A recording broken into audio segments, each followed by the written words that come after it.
Hi hello అండి, welcome to the home life channel. ఇవాళ lemon juice చూద్దామండి. దీనికోసం నేను ఒక లెమన్ తీసుకున్నాను, ఇంకా సబ్జాస్ని ఒక హాఫ్ అన్ అవర్ ముందు నానబెట్టుకున్నానండి. ఇంకా సోడా కూడా తీసుకున్నాను.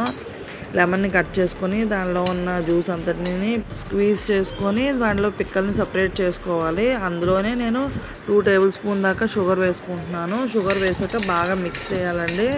అందులోకి నేను ఒక చిటికెడు సాల్ట్ కూడా యాడ్ చేసుకున్నాను. దాని తర్వాత సోడా కూడా వేసుకొని బాగా మిక్స్ చేసుకోవాలి. దీనిలో ప్రాసెస్ అంతా మిక్సింగేనండి. మనం బాగా మిక్స్ చేసుకుంటే టేస్ట్ బాగా పెరుగుతుందండి. ఇందులోనే కొంచెం డైల్యూట్ చేయడానికి వాటర్ కూడా యాడ్ చేసుకున్నాను. యాడ్ చేసుకున్న తర్వాత కూడా కొంచెం మిక్స్ చేసుకొని అంతేనండి, ఒక గ్లాస్లో సర్వ్ చేసుకోవాలి. ఇప్పుడు నానబెట్టిన సబ్జాస్ ఉన్నాయి కదండి, వాటిని కూడా ఈ లెమన్ జ్యూస్లోకి యాడ్ చేసుకోవాలి. సబ్జాలను కూడాను. ఈ జ్యూస్ తాగడం వల్ల బాడీకి బాగా చలవ చేస్తుందండి. కంటెంట్ నచ్చితే please like, share and subscribe. Thank you so much.